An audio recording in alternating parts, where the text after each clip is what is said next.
Alejandra y este es otro video en Sputnik.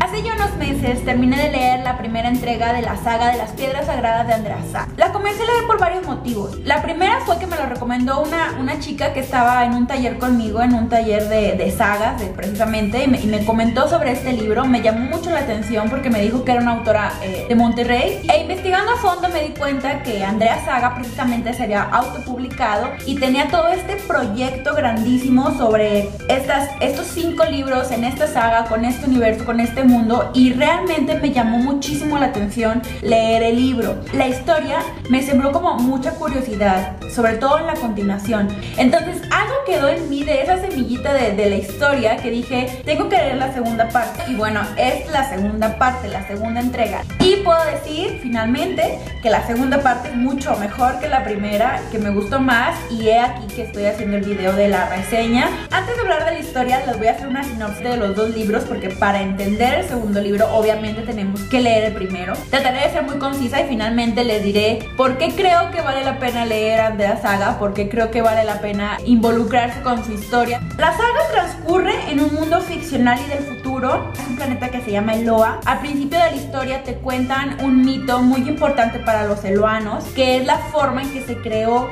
su mundo, o la forma en que ellos se concibieron como son. En el pasado hubo 2 piedras sagradas que hicieron impacto con este mundo y crearon una reacción radioactiva. Eso generó que los seres vivos que vivían ahí, o más bien los seres humanoides, porque no son humanos pero tienen rasgos humanoides, generaran alas. Entonces todas las especies sobrevivientes experimentaron esta inevitable mutación y se convirtieron en lo que llaman los vuela hombres. En el primer libro Andrea Saga plantea todo este universo, te explica los mitos, las historias, todo lo que encierra Eloa, su territorio geográficamente. O sea, incluso en el primer libro podemos conocer el mapa. O sea, hay como un proceso de investigación muy largo que hace ella. Esto hace que el primer libro sea más como un caminito, digamos, un camino que ella pone para ya después entregarte la segunda parte y decir, wow, o sea, esto es lo que iba a pasar. En el primer libro conocemos a Bridget de niña, conocemos a sus padres, conocemos cómo se vive en el reino, cómo se viven estos mitos, y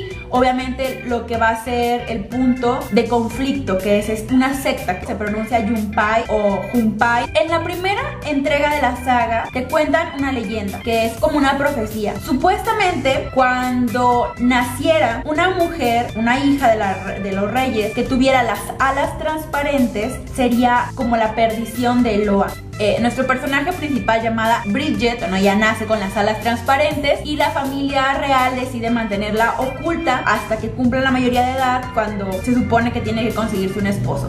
En la primera parte tú conoces esta historia, este camino del planeta de Eloa y los sinsabores que le dejan a Bridget esta profecía. Y bueno, hasta ahí les dejo para que lo puedan leer y puedan conocer un poquito más sobre Bridget. En este primer libro nos presentan a los personajes principales, que es Bridget, y como quien viniera a ser obviamente su factor amoroso, que es Terry. Terry se desarrolla mucho mejor en la segunda parte. Entonces cuando tú llegas a la segunda parte tienes todo este background de la historia de la reina, como mucha gente desconfía, esta secta que está contra ella, la forma en que ella creció, las pérdidas que ha tenido como personaje. Lo que yo les decía es que Andrea Saga marca el camino antes de llegar a Potencia en la batalla por Eloa. No hay forma de entender la segunda parte si no lees la primera, en el sentido de que no hay forma de entender los conflictos políticos que están dentro del planeta de Eloa si no lees este caminito, si Andrea no lo hubiera escrito de esa manera. Me llama mucho la atención que Andrea Saga haya sido como muy detallista con los conflictos de gobierno, con los conflictos políticos. Leía en Goodreads que es algo que no les gustaba a ciertas personas, pero a mí realmente creo que es lo que me llama más la atención, o que no tenga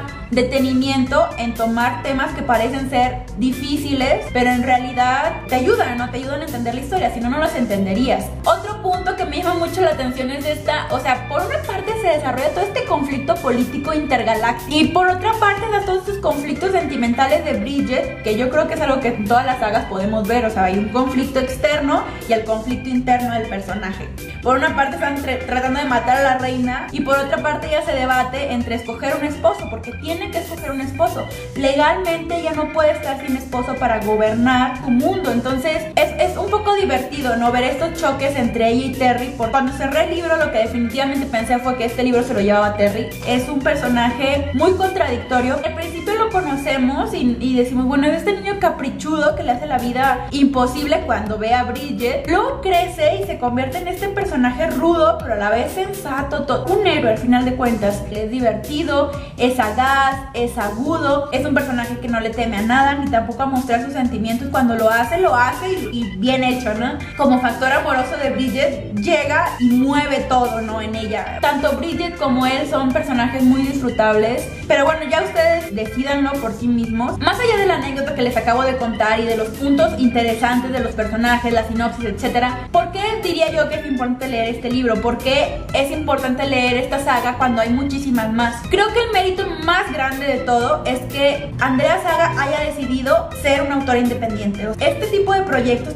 tan gigantescos, crear un mundo tan gigantesco y tratar de buscar tu forma, creo yo que es el mérito más importante y es una forma de apoyar a autores mexicanos. Las editoriales le apuestan más a las sagas extranjeras porque al final de cuentas buscan su sustento, ¿no? O sea, hay dinero de por medio. Las sagas extranjeras, específicamente las estadounidenses, muy probablemente llegan al cine. Entonces, pues obviamente las editoriales como una empresa buscan generar ganancias. Sin embargo, apostarle a estos proyectos es muy importante. Andrea Saga hace muy bien esto, tampoco lo hace como al ahí se va. Al principio, cuando yo empecé a leer el libro, sí dije, ay, mira, creo que le falta un editor, cuando leí la primera parte, pero ha crecido muchísimo como escritora, su narración también. Finalmente, le faltara o no le faltara editor, la historia está aquí, lo importante está en el libro. Si la historia se sustenta por sí misma, si es interesante, creo que eso hace que el libro salga de donde sea. No es una saga para todos, hay sagas para ciertos lectores. Creo que la saga de Andrea Saga no es para todos los lectores, pero quienes se atrevan a leerla y